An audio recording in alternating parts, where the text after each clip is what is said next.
So what I've got over here are two nice pork chops.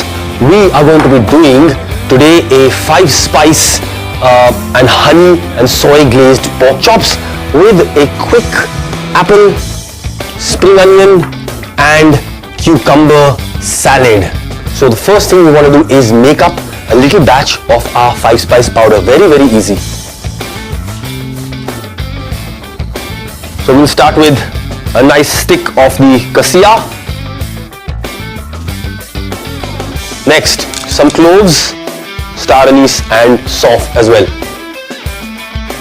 Pepper, sauf or fennel seed. In that goes. Turn up the heat and dry roast them until they are smoking and fragrant.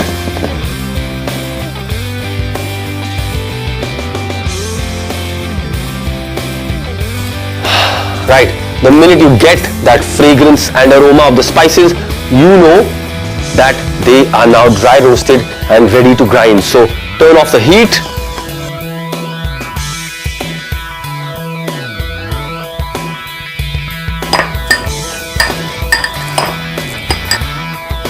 I have ground this beautiful and exotic smelling combination of spices to a nice fairly fine powder.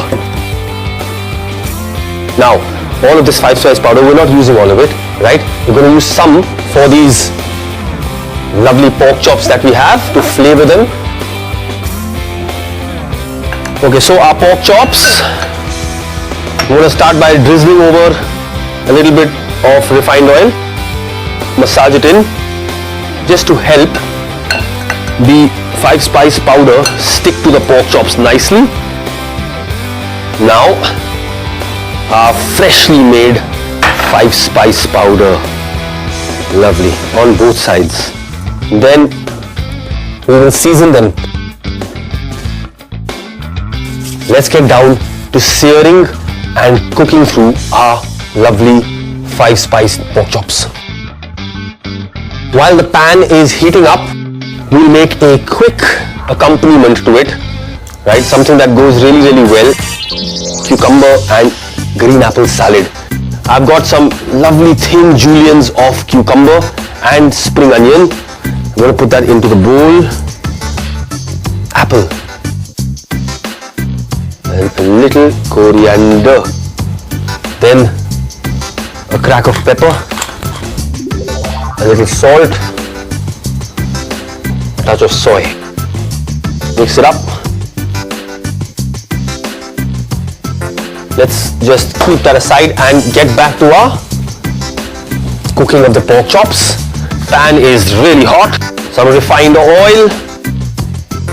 Now, let's fry these chops.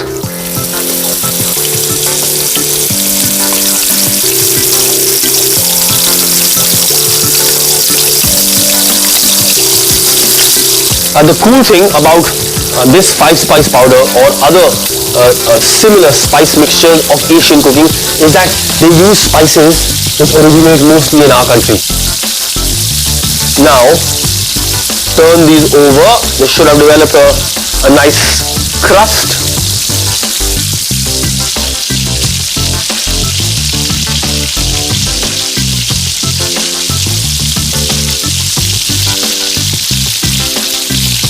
So a little bit of water, alright.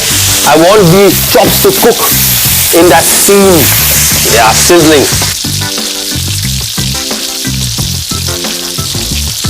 Okay, so I'm going to cover my pan with heat-proof, temperature-resistant plates. One of the advantages of really good plates such as this is that you can use them to cover a hot pan like this. No danger of cracking, splitting, exploding and any of those things. Now this is done. What I want to do is add just a touch of sweetness, just a touch. It complements this kind of flavor base perfectly. So a drizzle of honey over the top. Perfect. Those are done. I'm going to turn off the heat and we can get down to plating this beautiful looking dish.